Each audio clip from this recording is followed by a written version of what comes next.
I did. I hate you. Holy shit, Danny.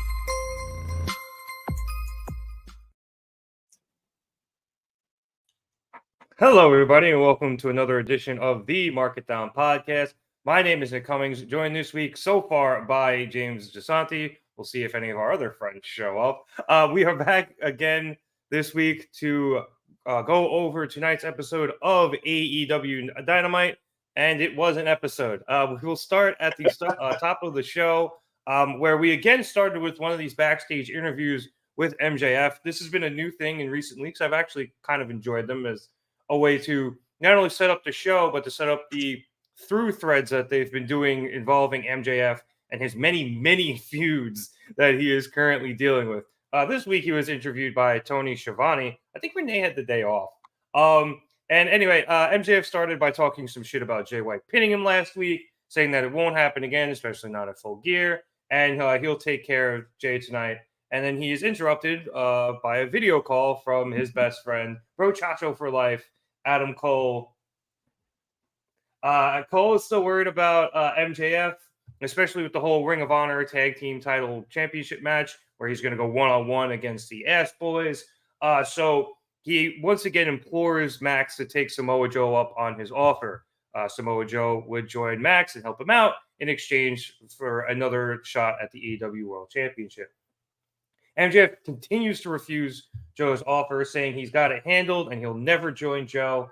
And he is then interrupted by his challenger for the evening, Daniel Garcia, who will be facing off against MJF for the AEW World Championship. Garcia, obviously joined by Daddy Magic Matt Menard and Cool Hand Angelo Parker.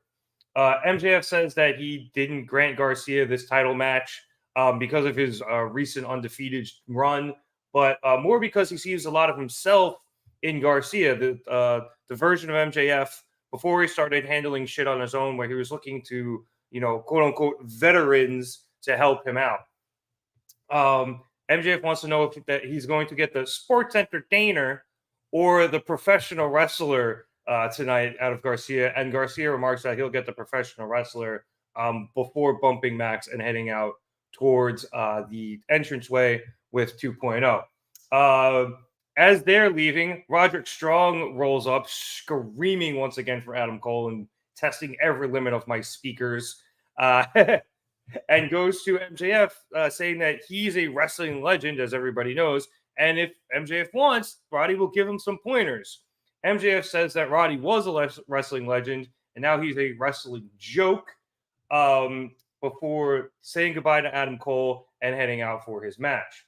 Roddy asked Cole if he saw MJF walk away from him, saying that's definitely something the devil would do, but Cole once again hung up on Roderick Strong. Roddy then turns to the camera, saying it's time to show everybody who he really is. So, James, a lot happened in a very short segment before the show even fucking started. Like, we even have this signature, and we set up like 6 different things in this segment. It's super overwhelming, but like I can keep up with it. But if I'm MJF, I'm exhausted. Yeah. If I'm MJF, I am beat. I like how much is going on. I like how they know that the most captivating story in the company right now is MJF. And stories, yeah. And anything he's involved with is so important. So they just nail it right out the gate. I like that. It has been a little repetitive. We've been starting the show like this every week for the last few weeks, and I wouldn't mind a little bit of a change up, but I understand why they're making the move that they are. My big thing is, and I actually really want your perspective on this. I've seen online how divisive Roddy's gimmick is right now. A lot of people don't find it to be the correct kind of funny, the right type of funny. I enjoy it. It's a little cringe, but I think it's supposed to be. Do you like it? So you bring up the word cringe, and I think that's a good one, especially because I cringe every time he yells for Adam Cole. But normally I'm not a huge cringe humor guy. We've had a lot of discussions about how I personally don't like The Office because it's just not my brand of humor. Whereas I'm well aware it's one of the best sitcoms of all time. It's just not for me. Yeah. However, I've been enjoying Roddy's character for two reasons. One, I think it has been pretty funny. The stuff they did at his house, well, I thought was great when Cole, before Cole got his surgery. Plus, there was the giraffe. I love the giraffe. Yeah, that was good. The giraffe was good. And two, I do think it's setting up for something more. I almost feel like Roddy's playing possum in some sort of way, shape, or form, where he will break out of this rolling around the wheelchair, yelling for Cole, wearing this neck brace thing. And they kind of hinted to it at the end of this segment here tonight. So I don't know if he's the devil or he's the devil, but I do think they're setting up for something bigger for him that isn't just him being a pain in the ass. They showed either on Rampage or on Collision, I forget which one it was. He gets in the ring. He runs. He does a run in, hits a running knee on somebody, and then basically like collapses back out of the ring and needs to be dragged out by the Kingdom guys back into his wheelchair. So like they're showing he's physically capable. He's just an idiot. And they did that in the tournament too, to face off against MJF at Grand Slam. So he's definitely fine. Yeah. Oh, yeah. I don't know how I feel about it. I think there are parts of it that work. Like I love that flying knee aspect of it and then falling back into the wheelchair. I love that. The Adam stuff has kind of really run its course with me. Yeah. Like it was funny the first couple of times, but it feels so forced now, and I'm just not into it as much. But that was a little bit of a tangent, but it was an on-point tangent, I think. No, it was. But overall, I'm liking this. The Samoa Joe, which we're going to be speaking a lot about after, or later, I should say. I love how he feels like this shark in the water, and he smells the blood, man. He smells the blood, and he is circling. So I think that's really cool. I think they're doing a lot of good stuff, and it does not escape my attention. The same night, on another night that the devil shows up on camera, Adam Cole is also Skyping or zooming in. I don't know. All I'm saying is unnamed video calling himself in. Exactly. Brandless. Very interesting. I think we didn't see the devil at the start of the show the way we have the past few weeks, as opposed to this evening, which we'll get to later. We saw him at the end of the show, at least that cut in. So a little bit of a difference there. But yeah, you said this is getting a little repetitive to where they're starting the show, and they've only done it. I think was maybe the fourth time. I think I missed 1 week by accident. Yeah. So we're not getting to like it's the game, and I'm gonna do 20 minutes at the start of every Raw. Yeah. So, and they keep these pretty tight. This was by far the longest one, but like I said, they threw in so many things here that they're not bothering me. I do think maybe next week let's mix it up. Let's start again with a match, for old time's sake. But I'm good with them. I'm pretty good with Roddy, and I'm good with everything MJF is doing right now. It is incredibly captivating and seriously keeping me on my toes. All right. And speaking of what MJF is doing, he had the aforementioned AEW World Championship match against Daniel Garcia tonight. And this was a pretty good match. Obviously, they made a big deal that both of these guys were under 30. Under 30, which I think is pretty cool and pains me to my core. Towards the end of the match, Garcia is able to avoid a Panama Sunrise. We've been starting to see MJF try to use this a bit more, obviously, without Cole out. And then as MJF misses, he accidentally tweaks his knee, and Garcia ends up going right after that. Garcia is able to attack. He hits a pile driver with just one arm, as MJF had worked over his arm, I think it was his left arm, for most of the match, if not all of it. And then MJF was able to kick out, but Garcia immediately transitioned into a Dragon Tamer. However, MJF is able to squirrel his way out of that, get in the salt of the earth, and force Garcia to tap out.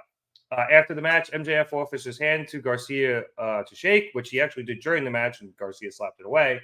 And when Garcia went for it, Daddy Magic and Cool Hand Dan's jump into the ring to stop him. MJF starts getting the crowd going, being like, "You like shake my hand." And he yells at Garcia, like, do you want to keep following them or do you want to move into the future? And when Garcia again tries to shake MJF's hand, he is again stopped. And this time he leaves the ring with 2.0. So, James, this wasn't a very long match, surprisingly, I guess, because the top of the show was a little bit longer than usual, but it was good. I thought it did its job. I think Garcia looked good, and he also has a very interesting storyline right now of, it's funny, he's continuing the battle somewhere between sports entertainer and professional wrestler, but he's also now seeing whether or not he's going to break away from 2.0 and how Daddy Magic is reacting to wanting him wanting to dance, because it's really fucking over with the crowd. He doesn't do it for other people. He dances because that's who he is. It's in his soul and the soles of his feet. He's a dancer, sir. Yeah. But Garcia is such a frustrating character for me, because I see how close he is to having it figured out. It feels like there's either a piece missing or a piece that needs to be tweaked. And once it does, he's going to be made in the shade, So I'm happy to see. I know a lot of people were like, why is Daniel Garcia getting a world title match? And truth be told, I was like, why? But that's fine, because we knew he wasn't going to win. It's not like I was worried about it. Like, I grew up seeing random title matches on TV sometimes where the champion had like a very clear, this was an easy defense, So I don't mind that stuff. And I think they did a good job of continuing his story a little bit. And I loved what MJF said, like you said, at the end of the match. Like, are you going to keep following them, or are you going to find your way into the future? And it's like MJF is showing him, I'm a young guy who is able to be successful. What have they given you? What have they done for you? And I think that's a really compelling thing to move forward with for that trio, or for that group, if you include Hager and Anna Jay. So I don't know that I want him to split up from them, but I want there to be a vision that he follows through on.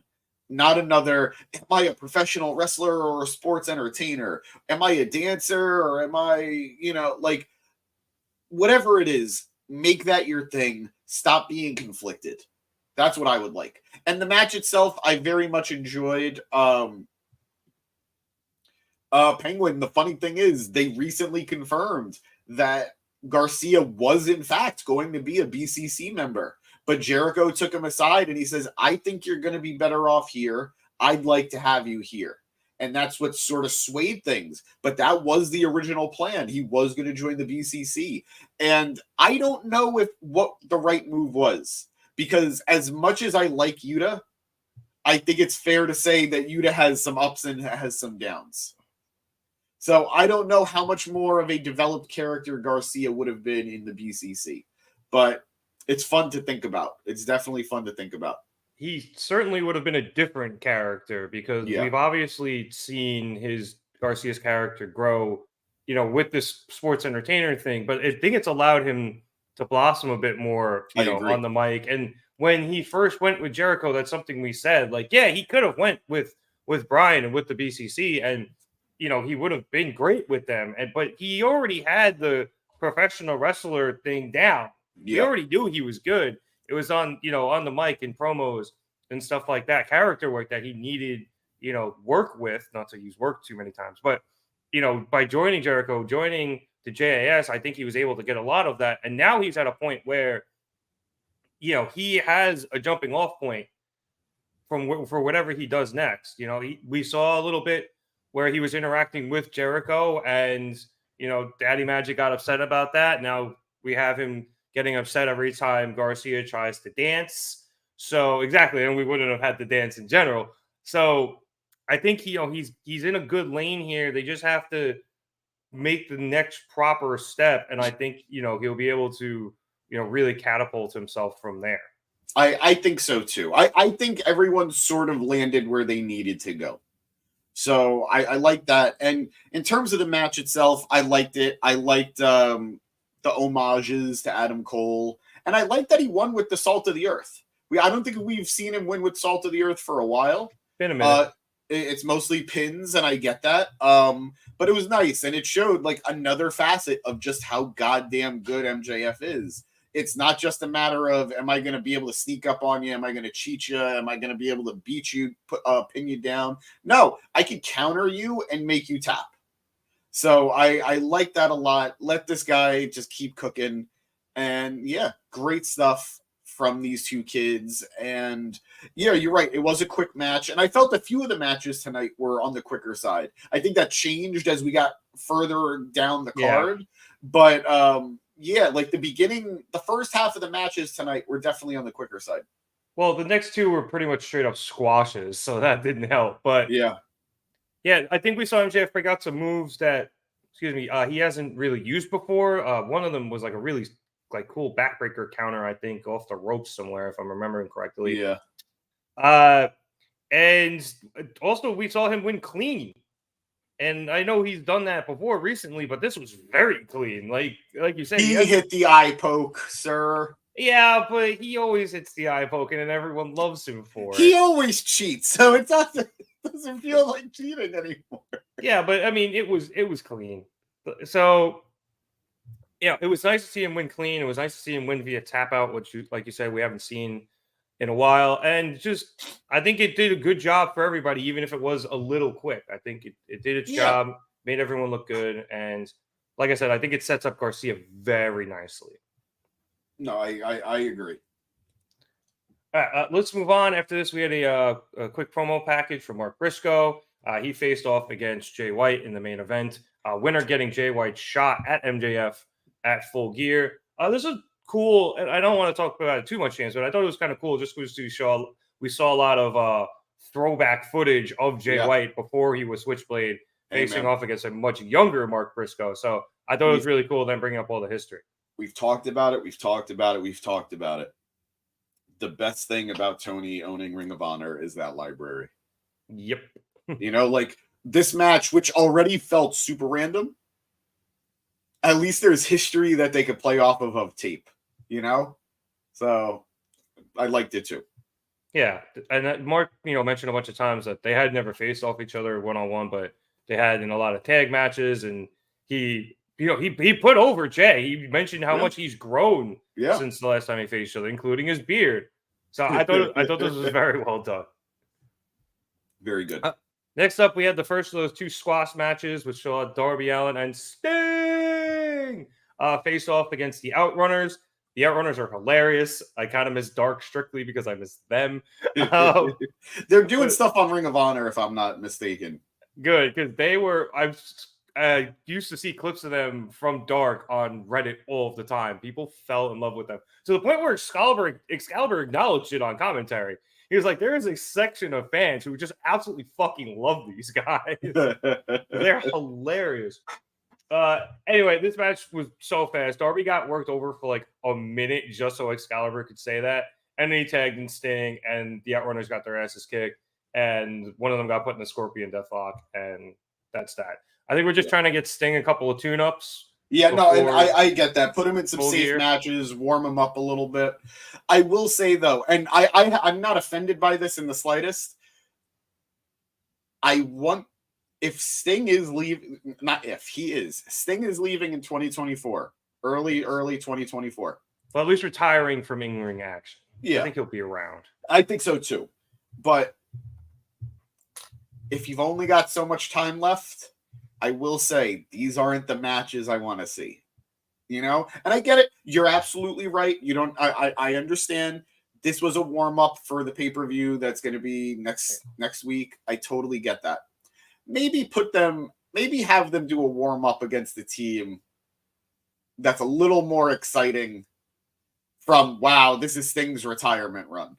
And nothing against those two guys, nothing against them, but I don't know. We don't have a lot of time left. Let's make the most of it, Yeah, well, first of all, I think we clicked the thing at the same time. Hopefully we don't get a Ric Flair tune-up match at any point. I don't. God, Penguin, I love you, buddy. No, I can't. Nah. I can't. Yeah, but Sting didn't take any bumps in this, so it was barely even a tune-up. Yeah. It was just him running the ropes a bit. But also, they announced for Saturday that they're going to have Darby, Sting, and Adam Copeland face off against it was Lance Archer and a couple other people who I'm forgetting off the top of my head. So it's he's Lance fighting. Archer and the Righteous. Thank you. So he's fighting again on Collision, and I imagine that will be a much more competitive match. I hope so. They just formed up as a trio. Archer joined the Righteous. That's cool. He didn't join them, but what's his name? Jake Roberts came out with the Righteous, and the idea is that there's probably a bigger group at play here now, which I love that in concept. I don't love that they're forming as a trio to immediately lose to Sting and Darby and Copeland. Well, spooky. But make a snake cult, and then just everyone worships Serpentico. I'm kidding. Isn't that Hydra? No, Hydra worships like octopuses or octopi. I don't have time to explain all the lore of Agents of S.H.I.E.L.D. right now. Okay. So I'm just gonna move on. That is stupid. Such a good show. Anyway, after this, we went to a sit-down interview with the AEW Women's Champion Hikaru Shida and Timeless Toni Storm. This was in black and white, which was hilarious, especially because afterwards Taz asked Shivani how he knew he was in black and white because they told him. Anyway, this was really quick. Shida asked what the hell happened to Toni Storm, and Storm says that it was Shida that happened. Shida took the title off of her, and then Toni was going to win it back and become the first 3-time champion, and then Shida beat her to that punch, and so Toni just kind of broke. Shida says that what will happen in Full Gear is what always happens. She'll beat Toni Storm, and then Toni Storm, did head up, tits out, watch out for the shoe, and they stared off. This was like 2 seconds. I'm glad they did it because it meant there was actually more than one women's segment on the show, but it was so fast. Retribution 2.0. Can't even say JL's wrong. By the way, welcome, JL. Hope hey, you're Jay. Doing well, pal. Yeah. Joe, sorry, James. Did you have anything on this interview? Or it was so short. I don't know what you could have. I nothing about the interview itself, but it's something I mentioned in our chat that we didn't really get to talk about.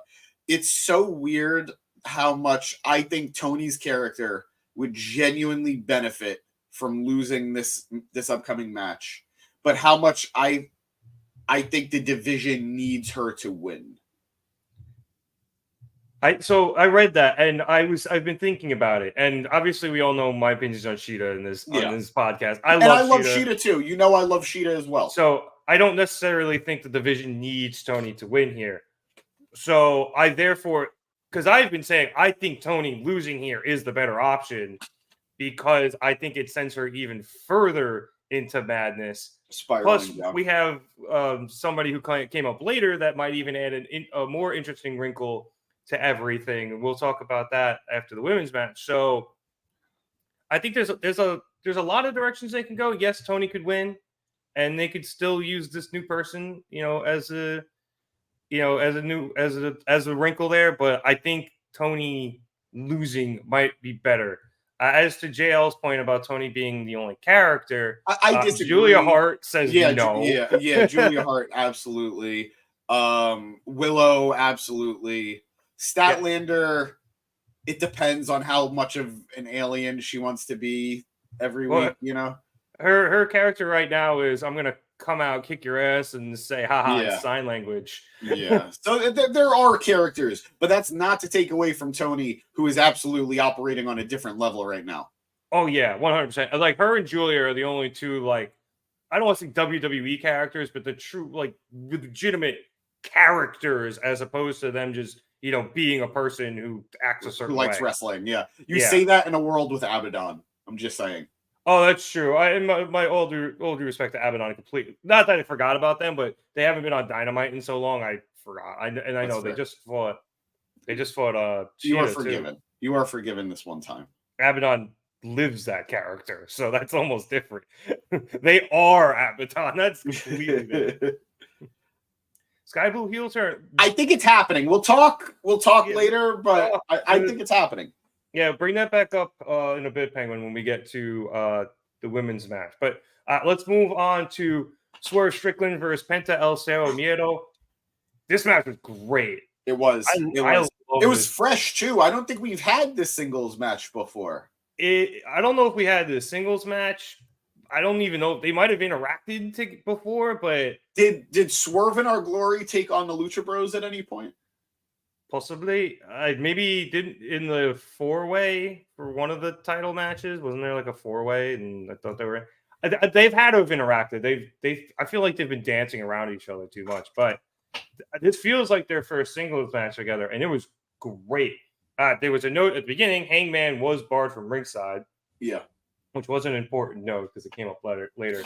But there were some great sequences in this match. One of them was on the outside where Swerve literally stopped himself mid-tope by doing a handspring through the ropes off the apron and landing on his feet. And then when he landed, he ended up eating a kick from Penta, and then Penta charged at him. Swerve, try to get him up, but he ended up vaulting Penta onto the apron. Penta then hit him with another kick, hop back in the ring, hit the ropes, and hit a tope con hero. Yeah, that part we've seen, but the fact that the dude did a handspring through the ropes off the apron, I don't think I've ever seen that before. That was sick. We then had Penta hit a destroyer on the apron, and then the double stomp in the ring, and Swerve was able to kick out of that. We then also had Swerve hit a stomp on the floor where Penta's feet were hanging from the bottom rope. So he was dangling off the apron to the floor, and Swerve hopped the ropes in a stomp. Something else I've never seen before. Yep. So yes, I love this match. Anyway, towards the end of it, Penta was able to snap Swerve's arms and then hit a Made in Japan, but Swerve was able to kick out. Penta then went for Fear Factor, but Swerve slipped free, and he kind of used the ropes to do it, which was kind of cool. And then he got Penta up on his shoulders and basically hit an attitude adjustment. And then Swerve, in turn, snapped Penta's arm/wrist, climbed to the top rope, hit the Swerve stomp, and got the win. After the match, Swerve attempted to take Penta's mask off because he said he was going to do that, so that's what he was going to do. But Hangman, who was banned during the match, comes running down with a chair, and he was able to chase Swerve away from Penta and then up the ramp. Hangman followed him up the ramp, blindside Swerve in the back with the chair, chases Nana off, and then just starts wearing out this chair on Swerve until security comes down. They get the chair for good measure. And then when the referees come out, Hangman's able to clear him out just enough to set up for a dead eye and hit it off the stage through a fucking table. Yep. Hangman then basically stone colded Swerve. Just got right up in his face. I thought he was choking him too. Obviously, I would have. Pissed. He looked crazed. And the referee corps eventually dragged Hangman off and to the back. So, James, all that happened after the match was great. But like I said, I really love this match. Like you said, it was fresh. It was new. I was seeing things I'd never seen before. I'm thinking this is match of the night for me. There were some other matches that were good tonight too. But yeah, I really, really like this match. These guys have great chemistry. Yeah, no, I had to think about it for a second, but I didn't have to think too long. Absolutely, this was match of the night. Swerve is a star, man. Swerve is a star. Penta is all reliable. We joke about it. Sometimes we complain about it, but he is all reliable. We know we could depend on him to deliver, and that's why he's used the way he's used. They talked about it at the. Go ahead. I was gonna say, I'm thinking, why do they have such good chemistry? Lucha Underground. Yeah, I'm sure they cross paths. Yeah. Killshot and Penta. I wouldn't be shocked. And Killshot, Swerve was not Swerve back then. Yeah. So, but regardless of all that, they talked about it in the beginning of the match with Penta. He's a former tag team champion, former trios champion. He's one of the more decorated champions in AEW history, but not as decorated as his brother. But regardless, there's a reason for that. So good match from these two guys. I am dreading Swerve Hangman 2 because really I just want Swerve to win again. but I don't want Hangman to look like a jabroni. More and more, I just wish this was a one-off match and Swerve got that win and they both moved on. But yeah, I feel like this is going to end up being a trilogy because I think you have to have Hangman win because you can't have Swerve do what he did and then win. I agree, and we'll get into this when we do a prediction video, but I think Hangman is a character that could survive losses because I think his character gets propelled more by losses than by wins. True, but this is different. Oh yeah, no, absolutely. Man threatened his family. The only thing I will say is though, it does play into the larger backdrop story of the Elite and what's going on with them right now. So if he does lose, maybe it does send him back to being supported by the Elite in some way. But we're getting a little ahead of ourselves with that. We'll talk about it when we can. But very intriguing stuff. And I like seeing an angry Hangman. It was cool seeing him just friggin' wail on Swerve. There's a part of me that really wanted him to catch Nana. But it's okay. He got who he needed to get. But good segment, good match, and great stuff moving forward. Yeah, honestly, you said angry Hangman. This is beyond that. This is like bloodthirsty, livid Hangman. Yep. Don't fuck with a man's family like that. So that's why I was saying I think he should end up winning. But like you said, we could talk about that more in the future. I just really, really like this match, and I honestly, I'm not surprised now that I think about it that they had such good chemistry. So screw it, give me more of Swerve versus the Lucha Underground guys that we forgot they fought each other, because I'm sure they'll just come out and put on more bangers like this on any given Wednesday. Absolutely. All right. After this, we went backstage with Jay White for a quick interview. Honestly, it wasn't really that long. He just kind of shit talked MJF being a terrible shit talker for like a minute, and then called out Mark Briscoe, and it was over pretty quick. After that, it was. After that, we then had a very interesting promo package featuring that Carney piece of shit, Karn Dallas. That Donnie piece of shit, Karn Dallas.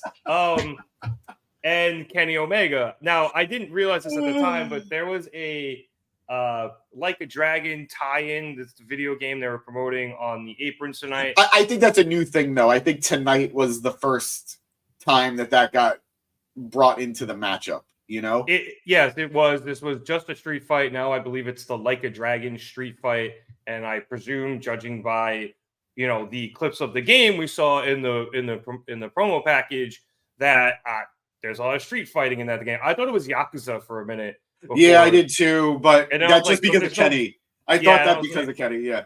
I was like, I thought it was Yakuza, and I was like, wait, there's no magic in Yakuza, so what is this? And then Excalibur mentioned it later. I was like, oh, okay. So it was kind of cool. Honestly, the bigger thing that came out of this was when we came back from commercial for the backstage interview with Kenny Omega and Chris Jericho. And I guess Renee wasn't off. She didn't do a lot of segments.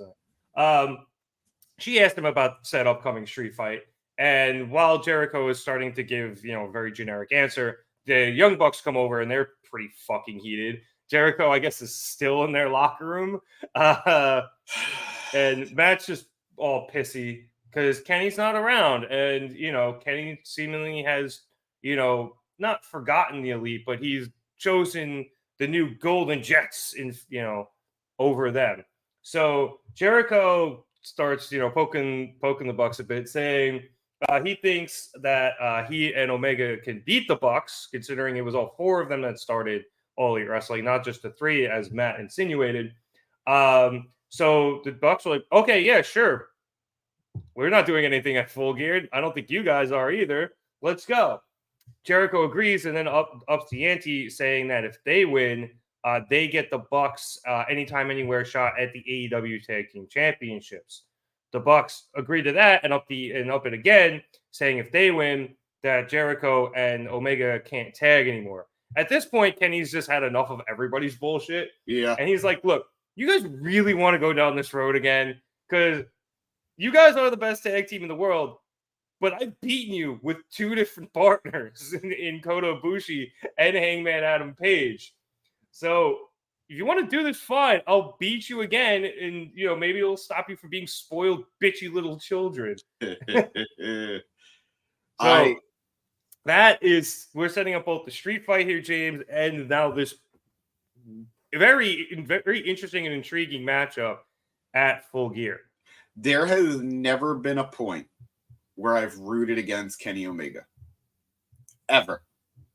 Even against Hangman. I was kind of rooting for Kenny Omega. Nothing against Hangman, but I know he's your boy, and there's always that small boy. part of you, even when he's supposed to lose. Yeah, he's kind of like, yeah, but I still want to see him win. I have never. I will be wearing my Young Bucks gear to cheer them on. Ooh. Any way we get Jericho away from Kenny, I'm okay with it. I am A-okay with it. The truth is, as funny as that is, the truth is Kenny does have 2 tag team wins over the Young Bucks. The proclaimed greatest tag team of all time. But Kenny's beaten them twice. Once with Coda, once with Hangman. Both matches, incredible. The Hangman one, probably one of the best matches in AEW history. I think, didn't Meltzer call it the greatest tag team match on American soil ever? It's very possible. It's very likely. And the truth is, I'd have to rewatch it. The Coda match, just as good, if not better, in my opinion. Yeah, and that was like the beginning of New Japan in America too, right? To an extent, they had been in America before, but that's when they were really trying to push the Western expansion. Yeah. But man, the Bucks do need a win over Kenny, and Jericho is the tag team partner to give it to him. I think what's more interesting is how this will lead into that street fight, because does this mean they lose the street fight and then they split up as a team and they just never get a win over the bad guys? Yeah, no, the street fight is next week, right? Yeah, and then Full Gear is right after. Yeah. So it's like I imagine Kenny and Jericho are going to lose to the Bucks, right? That's what I can't imagine they beat the Bucks. But if they don't, they kind of need to beat the Callis family. Weirdly enough, even then I'm not thrilled with that. Yeah, the only way I see it working out where it was just so freaking like after school special, but if you have them lose the street fight, lose to the Bucks, and then it's the Bucks and Hangman who eventually help Kenny end up taking out the Callis family. But that would be so after school special. You say that like the majority of the Hangman stuff wasn't after school special. I know. But regardless, though, I prefer yes, the fuck Hangman chants and the alcoholism were super duper 3:00 on a Wednesday. It's what I grew up on. That is what it burns. I don't mind that route. I don't mind the Elite versus the Callis family. They're going to be better matches. Hangman versus Sammy, the Bucks versus whatever grouping they want to do. I think that's great stuff. But what do you do with Jericho then? That's it. That's the whole point of he's becoming a bigger player in this story than Kenny has. Yeah. So Jericho takes the L. Fuck him. I'm okay with that. Let Big Show lose on Wednesday. Let Jericho lose at the pay-per-view. I don't know if Big Show is the one to get pinned. I think, like I said, I think Hobbs is going to just absolutely obliterate him, but I don't know if he gets pinned. I'm not sure who does. I think it might be Jericho. It might be, but the truth is, Big Show is the only one who could take that loss. And no one will care. Yeah, what happens if you pin Big Show? Hobbs looks great. Yeah. Kenny can't take another pin. Jericho isn't gonna take another pin, I don't think, after already losing the Hobbs. And why bring Coda in just to be the guy to get pinned? Yeah. So let it be Big Show. Yeah, I think he's probably the odds-on favorite, and then I'd probably have Jericho 2, and then probably Kenny 3 and Coda 4, because I don't think like you said, I don't think Coda's the one to get pinned, assuming they lose. Yeah, assuming they lose. Yeah, but we'll talk obviously more about that street fight next week after it happens, and then more about Kenny and Jericho versus the Bucks as we do our prediction show and get closer to Full Gear. So let's move along to our next match, which saw Samoa Joe defend his Ring of Honor World Television Championship against Keith Lee. First of all, meat. And it was funny. One of the first things I noticed was the crowd was doing the meat chant again. I was like, yes, they did it. And then I was like, why the fuck didn't Tony Khan just immediately book like Haas matches every week after Wrestle Dream for like at least 3 weeks, just so that when this did come back around, everyone would remember it and it would just be a thing instead of like half the crowd trying to do it and the other half had no idea what the fuck's going on. On one hand, I get not wanting to kill it and like kill it before like WWE style, just underground, not overdoing it. I get that. But there could have been another one somewhere in between to satiate. But I don't care. This was the match I was looking forward to the most from when it was announced. I was so excited for it. I love my meat. Give me all the meat. I'll gobble it up. I love it. But beyond that, thank God Thanksgiving's coming up. The turkey scourge. That's what this podcast is going to become as we get closer to Thanksgiving. It's going to become an informational guide about the dangers of turkeys out in the world. Oh, it's right. a real threat. I thought you were going to say like eating turkey. And I was like, all right, I'm with you there. Like it's completely overrated. But no, James are you scared of turkeys or you just fucking hate them? I am terrified of them. Okay. They are legitimately monstrous creatures who have the capacity for not only evil, but stupidity. Because of how stupid they are, it makes their viciousness even more unpredictable. That's kind of how I feel about deer, but because they're just dumb. They're not evil. They're just dumb. Turkeys, I will agree with you. So up in Fairfield, where I went to school, they were mean because like kids would always fuck with them, especially when we're drinking. So if you got anywhere near a turkey, they would just go right after you. Yep. So it was an actual acceptable excuse to be late to class because you're like, oh, I had to avoid a flock of turkeys and go the long way. That is terrifying to me to think that that's just part of everyday life for people. I don't want to derail for too much longer, but we have mutual friends who will not be named. And they may or may not have, on 2 occasions, driven me next to a turkey and tried to kick me out of the car. I have a top 5 ranking of who that might be immediately, but that's raw fair. So just everybody who's paying attention, turkey's bad. But like I said, as we get closer to Thanksgiving, gobbledygooker's my bitch. But anyway, Fuck living turkeys and eating turkeys is overrated. It's just drier chicken. Give me ham on Thanksgiving. It is the superior Thanksgiving meat. I'm right there with you. All right, back to the in the ring meat. I'm sorry. This match was great. I'm so happy Keith Lee had a television match. I'm so happy Keith got to look good in a television match. I thought he really did look good in this match. Joe sold for him beautifully. The pounce, so much stuff, so much offense made Keith look like a hoss. That was great. Joe didn't look like a slouch either. It wasn't a one-sided affair. These were 2 behemoths. This was King Kong versus Godzilla. I don't know who Mothra would have been, but regardless, this was a great back and forth. I did note while watching it that it did feel like after we came back from the commercial break, Keith lost a little bit of gas. The steam kind of was dying down a little bit, but he was able to finish strong. That pop-up power bomb was really good. But yeah, maybe that's his thing. Maybe he can't wrestle these long matches anymore. Maybe he can only do short matches, and that's fine. You could book a smart, fast match. Yeah. But Joe looking very dominant as the longest reigning Ring of Honor television champion. In addition to also being, mind you, the longest reigning Ring of Honor world champion. I was not aware of that. Yeah. And let's also not forget, he also held the TNT title during this run at one point, because that's how fucking long it's been. It's crazy to me, too, because I was like, wow, only 17 defenses, which is still a healthy number, in my opinion. It's not like I'm jaded because of Orange Cassidy and how many defenses he had in his reign. But 17 defenses is a very respectable number. But it's probably higher because he did solely defend the TNT title at times, too. Yep.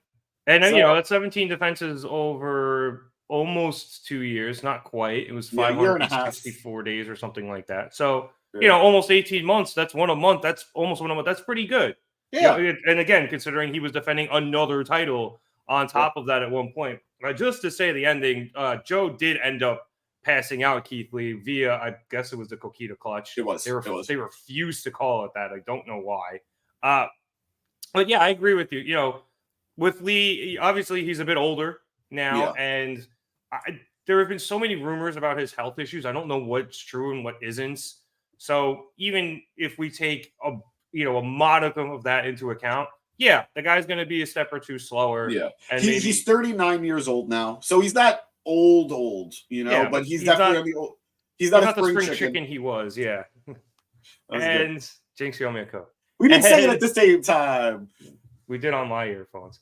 But he's not young anymore. And when you're a bigger guy like that, you're gonna get guests sometimes. What's up, Navarro?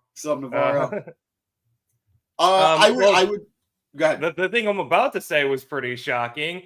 After the Samoa Joe versus Keith Lee match for the Ring of Honor World Television Championship, just to set that up for Anthony, Samoa Joe grabbed a mic and called himself the greatest World Television Champion of all time.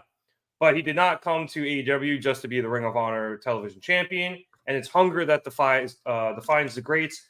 So he vacates the Ring of Honor World Television Championship, saying he's going to become the AEW World Heavyweight Championship, whether MJF likes it or not. So, James, this was a very shocking moment. I did not expect Samoa Joe to vacate this title. It's very interesting. I think it frees up a lot of things, but you don't see a lot of titles vacated, especially not in this way. No, this was so unexpected, and I'm typically not a big fan of moves like this. This isn't something I want to see done that often, if ever, but I think this is a rare exception of it working. I had talked about it with you guys in the past. I didn't know who could take the title off Joe. No one in Ring of Honor feels primed like they could be the guy to do it. Maybe at one point they could have had Mark Briscoe do it, but too much time kind of passed, especially with his injury. Yep.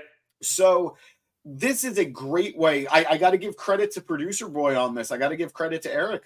He said it. Like, it makes the AEW title feel that much more important. He says, I'm very proud of being the greatest Ring of Honor television champion of all time, but that's not what I want. I want to be the AEW World Heavyweight Champion. And I don't know why you can't be both. But I mean, MJF's doing it. But regardless, I understand the message it sends. This is where my focus is. I'm not going to be distracted by something else. This is what I want, and this is what I'm going for. So I think it's a very powerful message from Joe. I do feel a little bit worse for Keith Lee, though, because I'm not saying put the title on Keith Lee, but damn, like, completely overshadowed in the loss there. It's a really good win last win for Joe, though. Yes, it's great for Joe, not great for Keith. Yeah. But regardless, great matchup. And I am super intrigued because this is a definitive statement for the character. If he goes after the AEW World title again and doesn't win it, where does he go? So I'm very intrigued, and I said it before, that shark in the water with Samoa Joe and MJF, it's scary. It's scary. I do genuinely think he has to win the AEW World Championship now. I think he's going to. I don't. Here's the thing. Sure, I'm still scarred from the WWE run. Oh, where and I he was like was, always so close, and then would end up yeah, losing. I was so sure he could have been the guy to beat Brock. They made me believe it. Should have. Because they didn't do it. And I will say one thing. I like, and this is not a knock on Joe, because Joe is one of my all-time favorites. I have so much respect for this man, not just as a wrestler, but as a person. I have a lot of respect for Samoa Joe. He would be a very different type of AEW World Champion for this company. Every man who has held that title has held the title because they were the most important person to the company at the time they won it. Jericho was the star of AEW when he debuted. Moxley, enough said. I don't even need to get through why it was important that Moxley. Kenny, the ace, you know? Hangman, the longest story they could have told. Redacted. I get why he beat Hangman. So, like... And now MJF. And now MJF, who is the future of this company. So, nothing against Joe, but Joe would be, he's not the guy of the company. He's on the older side, and I love Joe's work still. He can't work the way he used to by any stretch of the imagination. So I'm very, very, very intrigued about this possibility, because I agree. It almost feels like Joe has to win it. More so than Jay White ever did. And I love Jay. I would actually prefer Jay as AEW champion. But it didn't feel like he needed to. It feels like Joe needs to. So let's see. Oh, what I'm gathering, though, especially as we're going to get into the main event segment and how the show ended, whoever the devil is just the new leader of Aces and Eights. That's what this is. Joe is probably the leader of this. He's probably the devil. He can't fit in the mask, but it doesn't matter. This is Aces and Eights written all over it.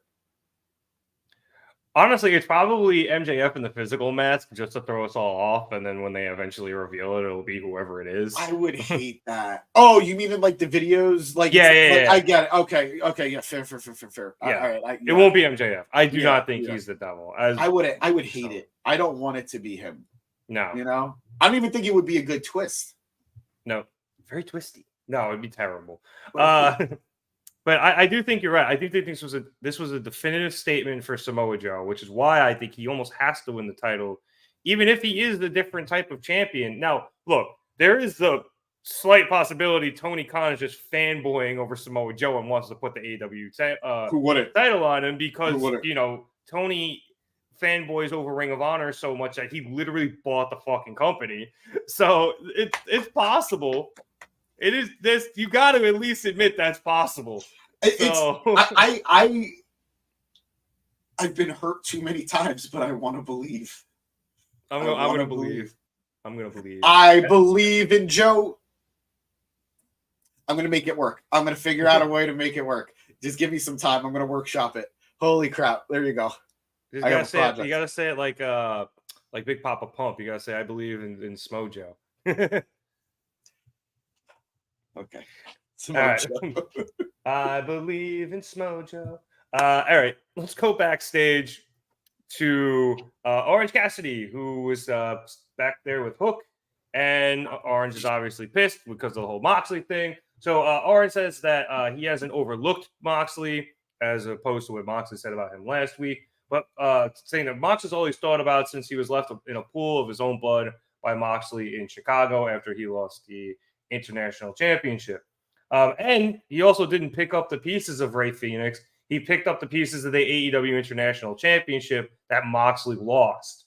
But the title won't feel the same until he beats Mox. So he needs to beat him in order to become the International Championship that he knows he can be. Now, there was a match in between this and the segment after, but I'm going to go to the segment after just because it all kind of tied together, because we went backstage to Jon Moxley and Wheeler Yuta of the Blackpool Combat Club. Mox was worked up because he was like, I fucking knew it. I fucking knew Orange knew what he was doing. He went in there and he stepped on my territory, taking the international title away from a broken Rey Fenix that I basically took out. And so he's super heated. I love that he's still pushing this notion. I did this to Ray Phoenix. Phoenix broke you, bro. Phoenix was broken before he even went into that match, and then the audible was called, and then they let Phoenix literally break his arm 2 more weeks before Orange accidentally went in there and won the title. So, God. Moxley asked what type of example he would be setting for young Yuta if he didn't beat the ever-living hell out of Orange, and then asked Orange what type of example he's setting for Hook by doing what he did, going in there and just stealing the title. So he says Orange doesn't deserve to make it to Full Gear, and the second they land in LAX, it is full-on gang warfare with whoever Orange can muster. And that's going to be interesting. I hope that's just a running theme throughout Full Gear, is Orange just trying to get to the venue and the BCC just jumping the best friends and them fighting all over Los Angeles. Anyway, Yuta then steps up and calls out Hook, saying he messed with the wrong crew and Yuta was kind of lame here. But this ended up... He was, right? He was lame. Yeah, in this instance, yeah. He was just kind of like the guy that's like, yeah, that... not all right, thank you. I felt like I was just being a grumpy old man, but no, it absolutely was like they could have either had him start it or maybe like speak in the middle and then Mox finishes it. It was such a weak way to finish it. Or challenge Hook. He just said, Hook, you messed with the wrong crew, bro. It's like, okay. Then he did this. Like, what was that, man? Come on. I don't know. Anyway, this led later to the announcement of Jon Moxley and Wheeler Yuta against Orange Cassidy and Hook next week on Dynamite. So, despite Wheeler, not just being like Hook and being quiet, we did set this up. And I think, obviously, we have the International Championship match coming up at Full Gear, James. And then we're pretty obviously leading into an FTW championship match between Hook and Wheeler Yuta. I'm surprised that wasn't announced already. I genuinely thought it was. Probably after the match next week. That'd be my guess. Right. I talked about it in the past. It's been great promo stuff. It's been great character work. But I still objectively think Moxley is wrong in how he's doing it. But that's okay. It's okay that he's wrong because it adds to his character in being wrong. It fits with how he views things that he's wrong here. Maybe he's just still concussed and misremembering everything. Jesus. Well, that's why he's advocating for change. But yeah, man, I thought this was a good bit, Yuta aside, and on both sides. I thought Orange's promo was very good. I don't know. I got to think about it. It might be his best promo. I mean, it's this or the one right before the match he lost to Moxley. Like, he actually grabbed the microphone. Yeah. For the first time ever. That was a more emotionally satisfying promo. But this was I think in terms of promo work, I think he delivered this beautifully. Yeah, he was really an excellent promo. So yeah, I'm excited for the rematch for these two. It is, in my opinion, you can't call how this is going to go. Moxley could easily win it right back from Orange, and it sends Orange down the path that we've been worried he's going to go down. Or Orange can exercise his demons and beat Moxley, the man who invalidated him or made him feel invalidated. So I'm very much looking forward to this. I don't know why they're doing the tag match unless you're just straight up going to have Yuta pin Hook, which feels super weird to do. But I don't know why they're doing the tag match, and I would have avoided it. I would have avoided these guys. I would have avoided Mox and Orange interacting physically at all until their next match. It does feel a little WWE, right? Yeah, a little bit. It's like, oh, let's throw these guys together because, assuming Hook and Wheeler, end up having a match. It's like, oh, let's just throw these guys who are friends into a tag match and have a little bit of a fight before the fight. It's like, we don't need that, especially not here. Not in this instance. We're good. So they'll set it up. Honestly, they should have threw Claudio and Chucky T in there instead of Orange and Mox. Yeah. And then you could have set something up where Wheeler and Hook just end up kicking the shit out of each other on the outside and Claudio pins, Chuck. Yeah. So you could do that and it still works out. And then, maybe Moxley and Orange get into it and they get pulled apart and then, you set up the FTW title match, and then you have, enough physicality to tease going into Full Gear without like a full-blown match happening. So yeah, I agree. Like the match, I'm sure will be great. But the actual booking of it is a little curious. a little bit, just a little bit. Yeah. All right. So let's jump back in between these two promos where we had the Guns face off against the Bollywood Boys. I think this took about 2 spoonfuls of rice I was having for dinner. The Bollywood Boys, I don't even know which one it happened so fast. Got hit with a 310 to Yuma in under 30 seconds. It didn't matter. The match was irrelevant. This was more about what happened after, which wasn't honestly that much. But Colton Gunn grabbed the mic and just shit talked MJF, saying he's not a true generational talent because he didn't come in right away and dominate, like LeBron did, as opposed to the Guns, who came in right away and quote unquote dominated. But I mean, they were already AEW champions and they were, bred to be on TV and bred to be in the ring and da da da da da. Austin then calls out MJF for only defending the Ring of Honor tag titles one time, saying that all of MJF's friends are now on the other side of the guardrails. So he hopes he picks one of these fat people out of the stand so he can send them off on the 310. That was the only good line of this whole thing. The rest of it was fine. But we then saw backstage, MJF was watching them on the TV screen, and then he is then joined by Samoa Joe. That's short, just circling him. Yeah, man. And Joe steps up, MJF looks at him and walks away. So it's that little thing, man. It's just so Joe does so much without doing anything except being there. He's a master at what he does, dude. He's master at it. So good. Oh, all right. So then after we had the BCC promo, we came back from commercial with the Wardlow promo package. And guess what? He's still really pissed at MJF. Yeah. After that, we went to the second women's segment of the night. Wait. But there's not much to say about the gun stuff, but there's just one thing I wanted to say about the Bollywood Boys. Go ahead. I mean, there was a running thing on Twitter, on wrestling Twitter today. Who somebody would like to see WWE sign or re-sign in 2024? And Matt Cardona said the Bollywood Boys. And then later in the night, you see, like, I was like, oh my God, wow, they were on AEW after Cardona was saying they should go back to WWE. And then immediately get jobbed out so friggin' fast. And it's like, every time I have seen them on any semblance of AEW television, they've been getting jobbed out. So yeah. Do you know if they've been doing anything other than getting their asses handed to them? I mean, all right, the only thing I know that they did outside of AEW was when last year the main event took them on. Oh, remember? That's true. Yeah, yep. But I couldn't tell you much past that. I was going to say, like, are they doing Ring of Honor stuff, or are they just I'm not jobbing in dark sure. matches? They don't show up a lot. And I wonder if Cardona either knew they were going to be on and was TV, ribbing them a little bit. Yeah, or he did that in order to get them on TV in general. He probably was like, oh, I wonder who I could get on TV this week. Yeah. All right. So where were we? Did you have anything on the Wardlow promo package? Or I mean, the one thing I could say about this is that thankfully they're doing something with him and it doesn't feel half-assed.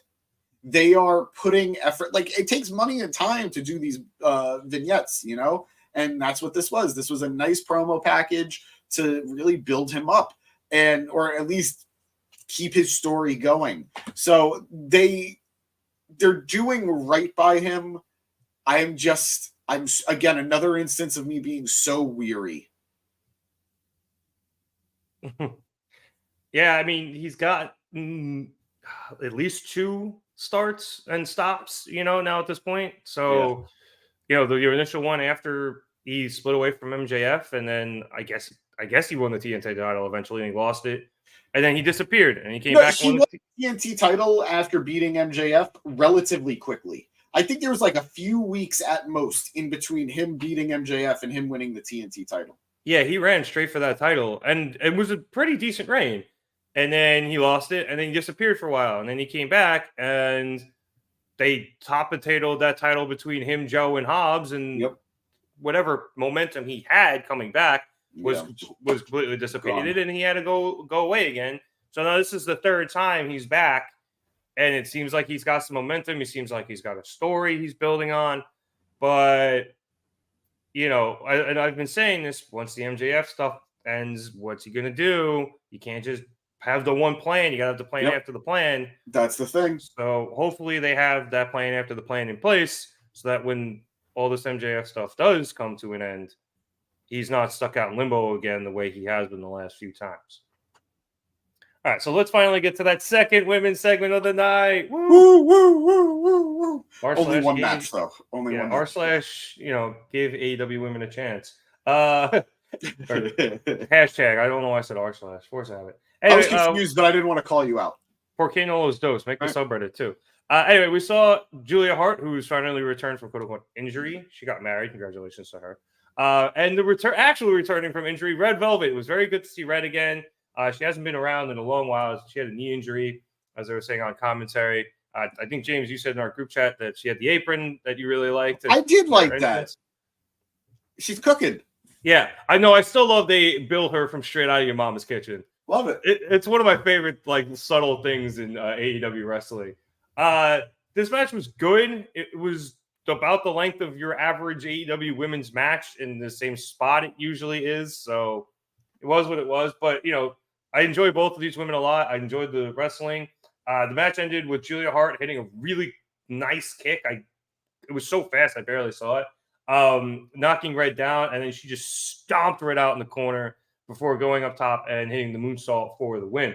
After the match, Julia put the Heartless in onto Red Velvet, prompting Sky Blue once again to come down for a face-off with her.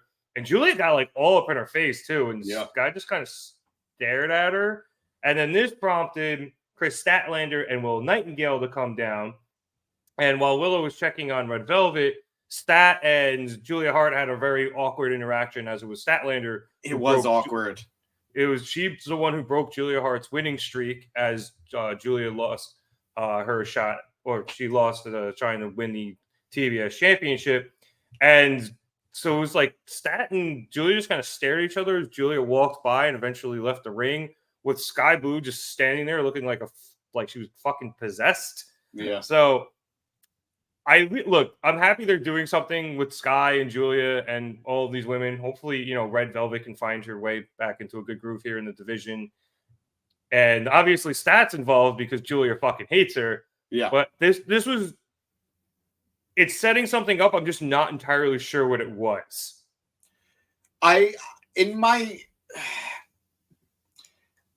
think Sky Blue is turning heel, going back to Penguin's comment from before.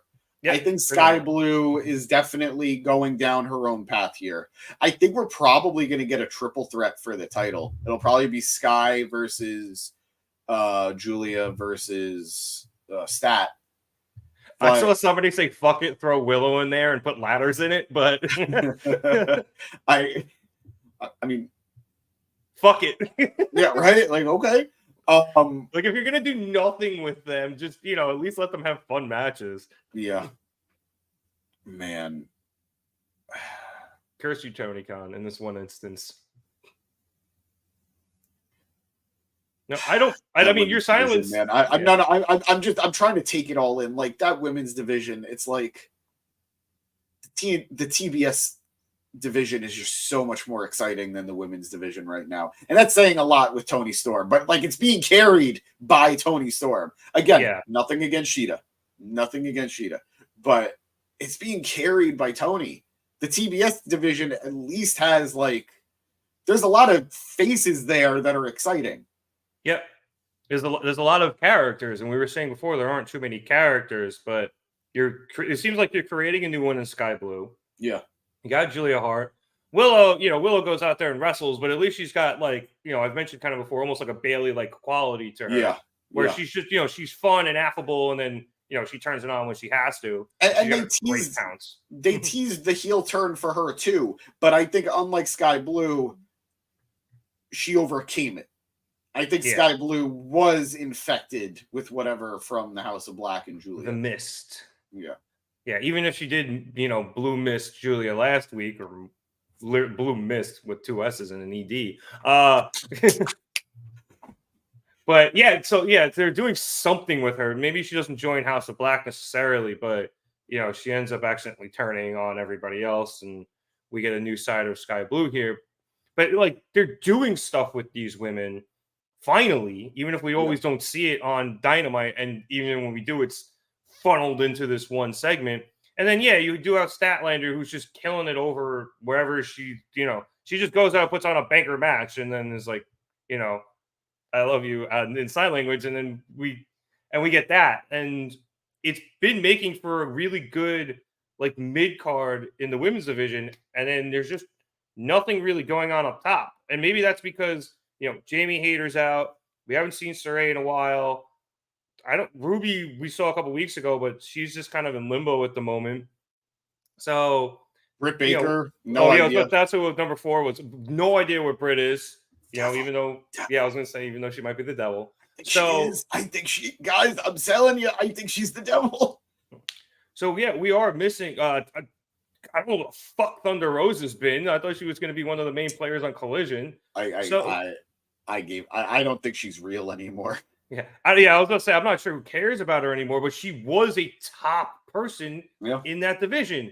So I feel like we've accidentally cleaned out all of the top women, who should be in and around the AEW Women's Championship. And maybe that's why we've just been subjected to all of these, as you call it, the TBS women kind of taking over those slots that we normally see all of these other women in. So it's okay. Just give it time. Ronda Rousey will come in and dominate everything. Pass. You and me both. Yep. You and me both. Anyway, we got one more women's segment. We got 3. We got all 3 women's segments tonight. I think that is a record. It might actually be, which is terrifying. Considering the over-under is always at a half, this hits. So, anyway, we are introduced to Mariah May. She is the newest signee of AEW, coming over from Stardom. I'm sure James will give us all of her background in a minute. Or some of it. We'll see. But anyway, RJ City, who was back there, asks May about, her goals and ambitions joining AEW. May says she's like not really sure, but she's a really big fan of RJ City because of his work with Tony Storm. Apparently, she is a huge Tony Storm fan. I guess she's also from Australia. At least she sounded like it. Yeah. So she followed Tony's path, going first to Stardom and now here to AEW because that's where Tony was before at Stardom, and now Tony's here. So RJ says that Tony left for a reservation, but he's gotten in with her, so maybe next week he can introduce Mariah to Tony. And then Mariah just like fangirls out as RJ tries to send it back to the desk. But this is interesting, James, because I was seeing a lot of people on Reddit talk about different things they can do. This could be, a bit of a stalker thing. We can have, just, the fangirl thing, not necessarily a la Athena and her friend whose name I'm forgetting, but more of just like, she's, the fangirl of this movie star. She's the Mickey James to. I saw somebody bring up Mickey James and Trish. Yes, and Trish. But there was also an old movie, and I'm blanking on the name of it now. So give me a second while I look it up. But it's I know it. Yeah, all about Eve. Wife. Oh, not even the movie I was thinking. Okay. No, so I saw somebody, a bunch of people on Reddit brought up All About Eve. Now, for those of you who don't watch movies from the 30s, this is a movie about a young girl who basically manipulates her way into becoming first the assistant and then slowly almost taking over the life of a very famous actress who's starting, starting to wane a little bit. And this young girl, like, she manipulates her way in and starts like trying to steal everyone's, husbands, and then also steal the spotlight from this aging actress until she eventually gets found out. And spoiler alert, the cycle starts again. But it would be very interesting if that is what they're going with here, where Mariah May is, at first an ally of Tony Storm, and then she slowly starts to slide in, tries to take Tony's spotlight, takes take her spots on the card, maybe even take her title shots, and maybe even take her title. I don't want to book too far ahead, but I think I know I would jump super far ahead there, but it's a very interesting concept. I feel that we are. I'm very grateful Danny's not here to poo-poo this, but I think we are getting closer and closer to the possibility, the reality of getting a tag team division for the women. And I'll do my best Danny impression here. Oh yes, because we need more titles. Yes. But just to counter Danny's counter there, it would give more of the women something to do on these fucking shows, considering they literally only have one of two things to do, and we were just complaining about they only really have one now because all the other ones are too hurt to do things in the first one. Oh God. But I'm very intrigued. Mariah May is a name that has definitely been catching a lot of attention lately. Stardom, I can't really say I've seen too much of her work from Stardom, but she has a good amount of buzz to her. She's got she's young, she's in her 20s. She's got a lot of potential and a lot of upside, and anybody who could help pad this division, great. Let's do it. Let's just do it. I saw somebody on Reddit say that she went into Stardom like having never wrestled and didn't know a damn thing, and she quickly shot up both in skill and the card. So I'm very, very intrigued, to borrow your word and borrow Poppy's word, with her and what they're going to do, both storyline and in the ring. I want to see, how good she is, especially because I feel like all Stardom does is produce stars. No pun intended. Talent, man. Absolutely great talent. All right, so let us hit the main event of the evening, which saw Switchblade Jay White face off against Mark Briscoe. As I mentioned earlier, if Mark wins, he gets Jay White's shot at MJF at Full Gear. So I'll just jump around in this match a bit because honestly, I didn't start writing anything down until Switchblade was able to kick out of a froggy bow that I wasn't expecting, and I didn't look at the clock, and then I was like, "Oh God, is this the end of the match?" And then it wasn't, but. After that, he was able to rally to hit an Uranagi and a Kiwi Crusher, and Briscoe kicked out of that. We then had Mark counter a Blade Runner with an Exploder Suplex and a Lariat, and then Jay White is able to counter a Jay Driller, and then Briscoe kicks out of the Super Suplex, fights out of a Blade Runner with some chops to the neck.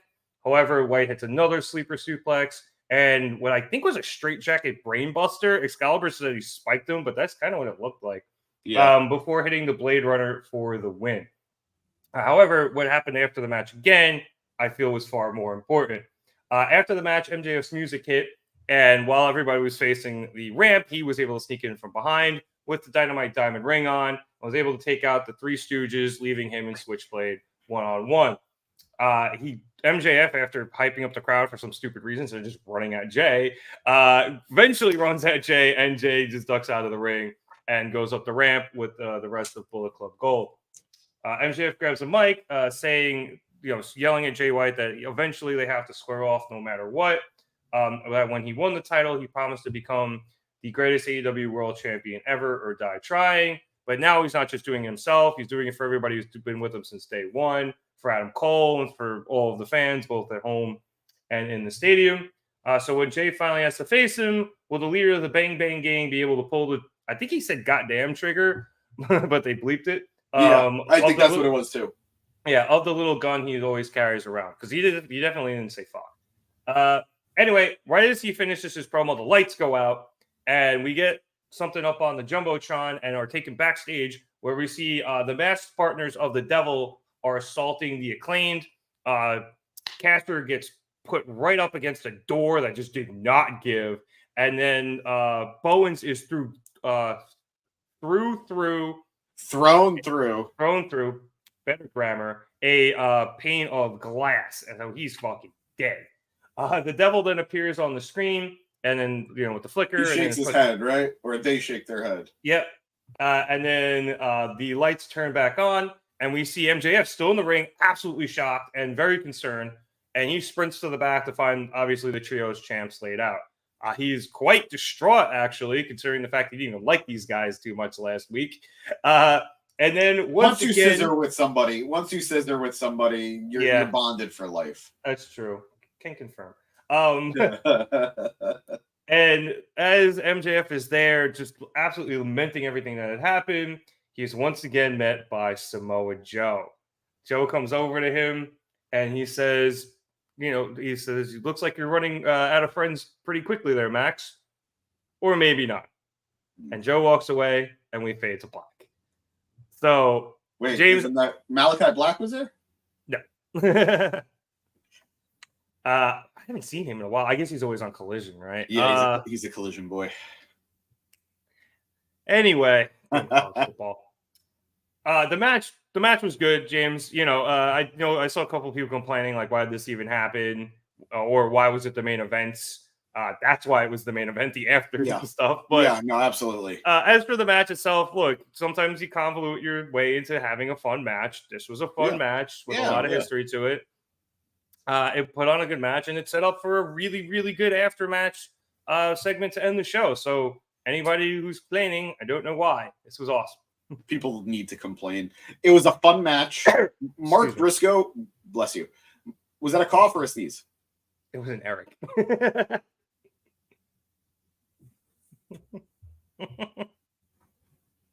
I do them too well sometimes. No one knows what I'm saying. The best part was it wasn't even Eric. It was Danny who was complaining. Well, you just said some people need to complain less, and I just went generic there. All right, moving on.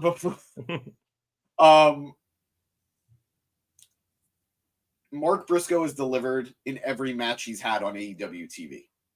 He has killed it on AEW TV. He did great in Ring of Honor too, but he's been killing it every time he shows up on AEW.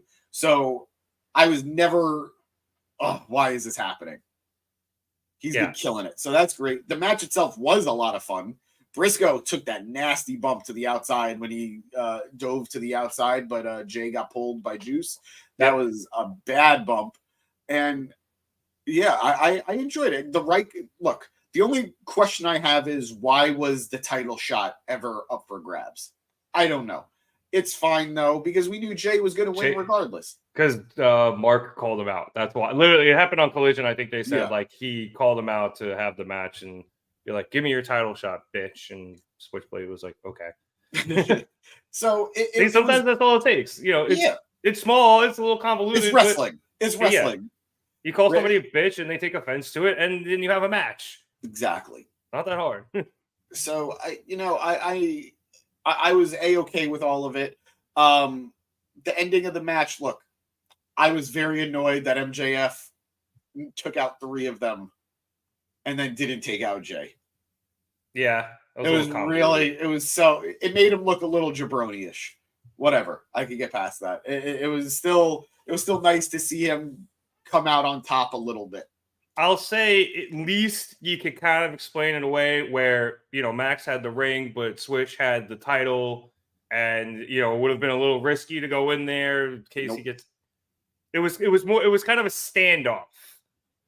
And, Max did eventually go after him, but Jay, thought discretion was a better part of valor and ducked out of there. So, just trying to regal that away a bit. But yeah, well, that guy is a liar and a manipulator who, whatever.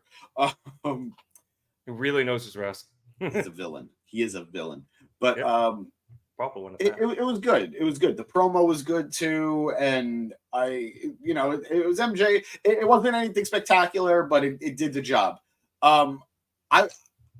Going backstage, I don't know why they threw Bowens through the glass. It should have been Caster to get a more emotional reaction out of MJF, unless they actually just want to have MJF and Caster team up. Like Caster will be his teammate at the pay-per-view.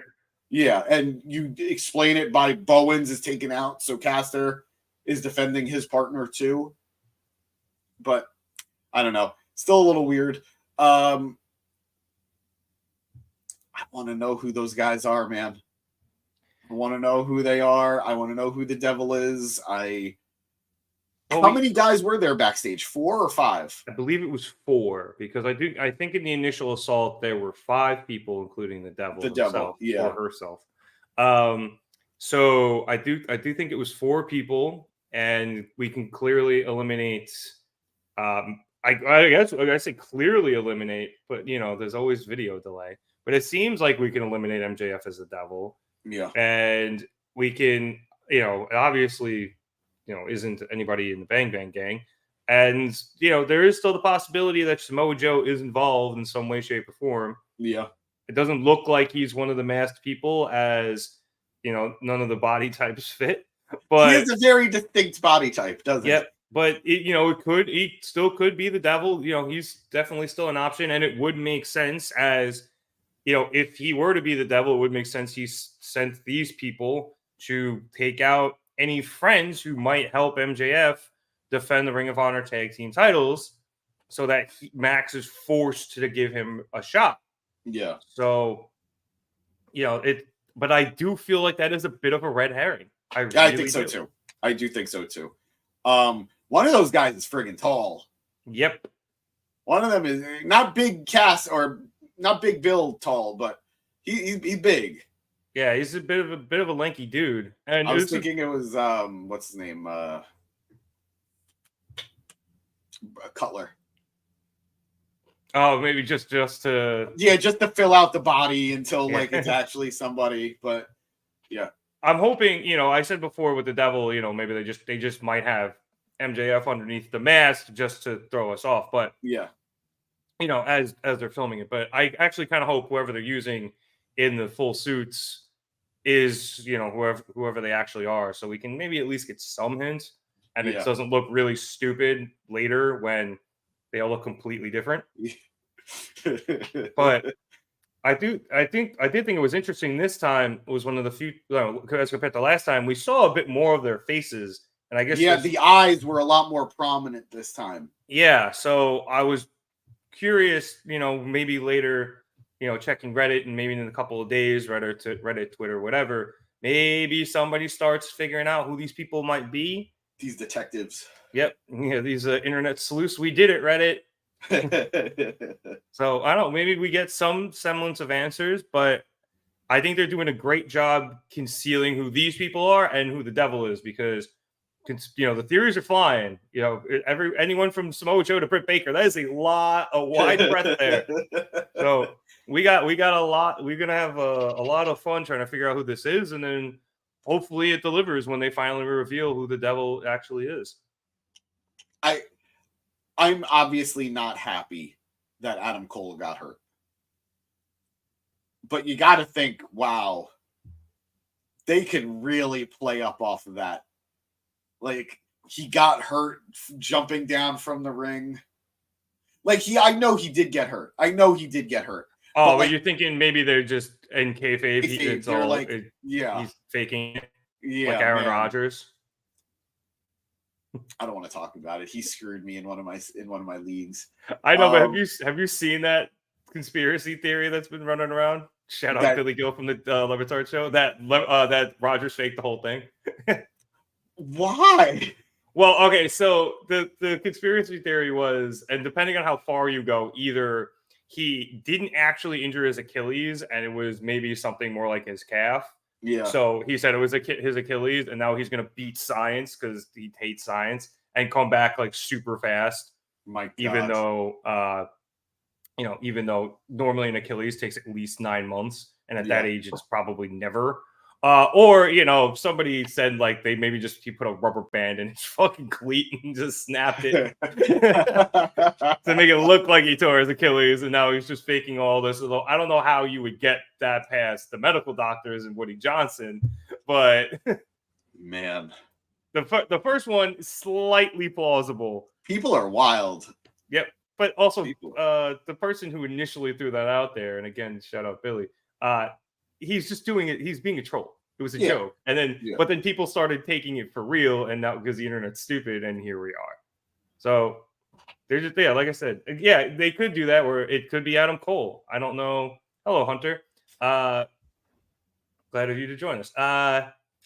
It could be Cole, and if it is, they are certainly making lemonade out of the lemons they were handled when he actually got hurt.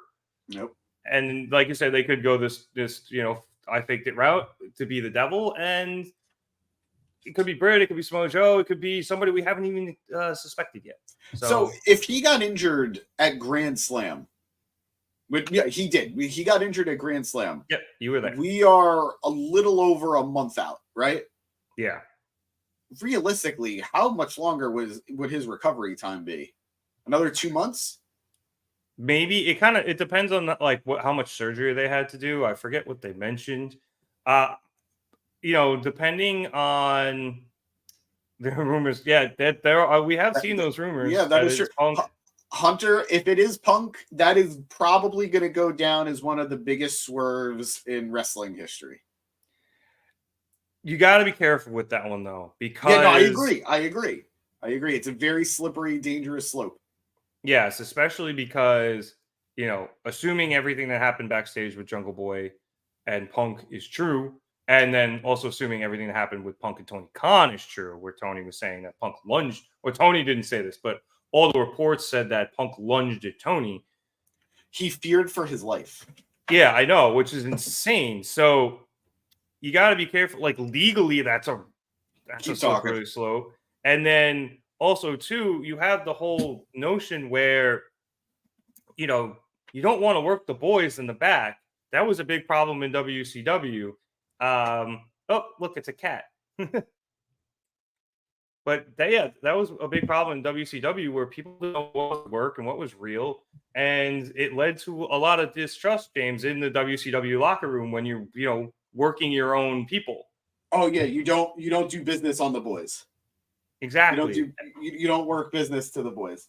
So it's scary, but as a fan, a little intriguing. I also don't think it's him. I don't think it's him, but you do have that perfect setup of him coming back and once again using the greatest trick the devil ever pulled, was convincing people he doesn't exist. Exactly. I mean, that would be just, especially against MJF, who used it against him all those months ago. Oh man, does that lead to some proper storytelling? But I don't think it's him. All right. As James is getting very distracted by his cat, I'm good. Okay. Well, which cat is that? Henrietta. Right. Well, that was Dynamite. I said at the start of our show that this was Dynamite, and I felt the thing back. It feels a little mean. I think we got a lot done tonight, especially in terms of storyline. I think it was maybe because I wasn't so enthralled with all of the matches. Yeah, that's fair. Obviously, I said the Penta Swerve one was great. Jay versus Mark Briscoe was a good match. Nothing crazy, but it was a good match. As was Joe Keith Lee, just a very solid Haas fight.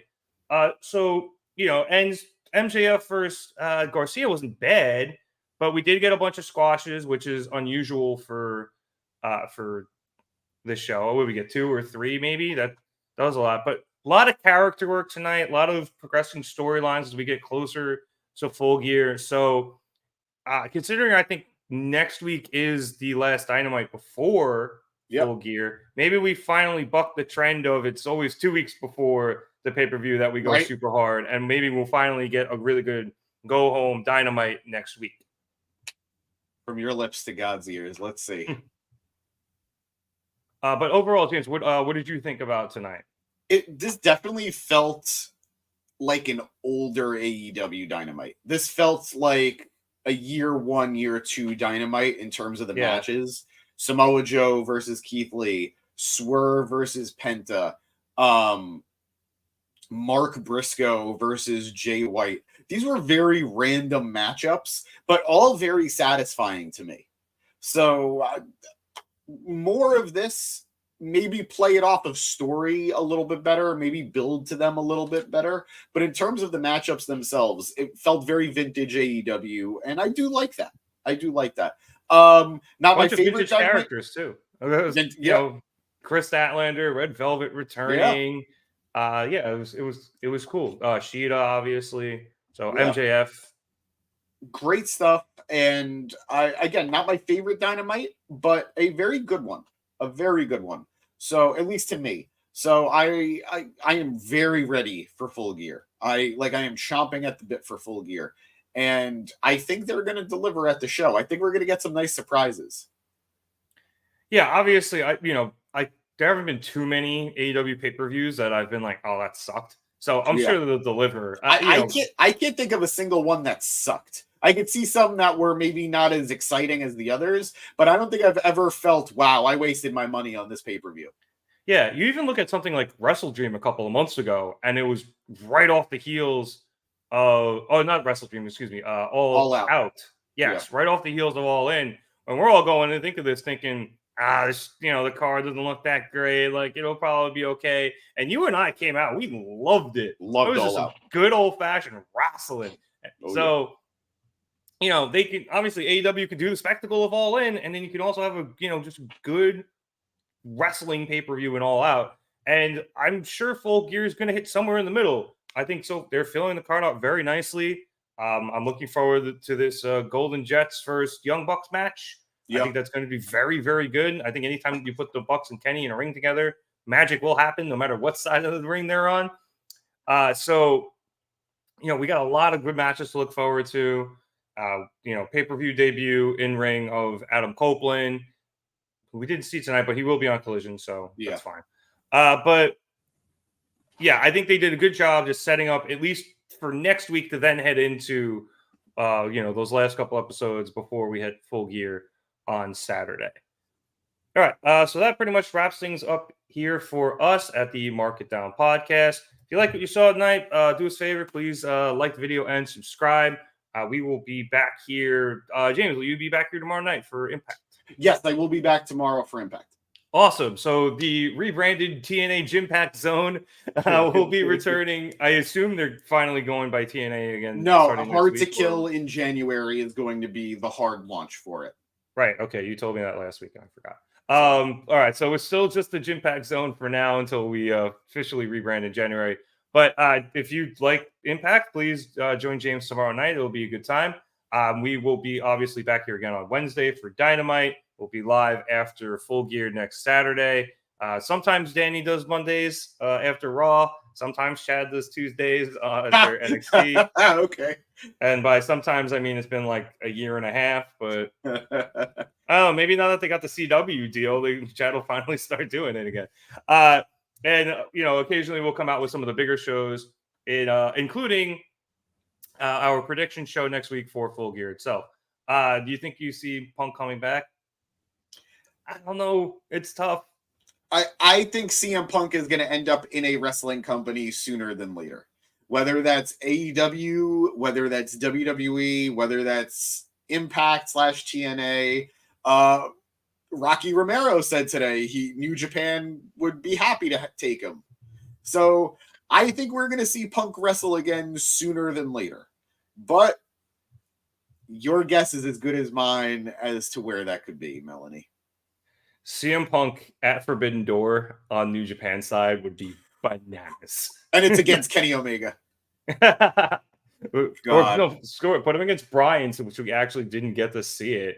True. And Bryan would work him too. Now I'm getting too excited. Yeah, we gotta move on. I don't think any of that's gonna happen. Yeah. Oh yeah, if you would like to check us out on any of our social media stuff, you can check out the links in the description below. Twitter, Facebook, almost right now out there, Instagram and TikTok. As I always say, the Instagram has a lot of good memes that Danny and James work on. We post them on Twitter too. Plus, I'll be live tweeting Full Gear. Well, maybe live tweeting Full Gear next week. I have to check my schedule. Spoilers.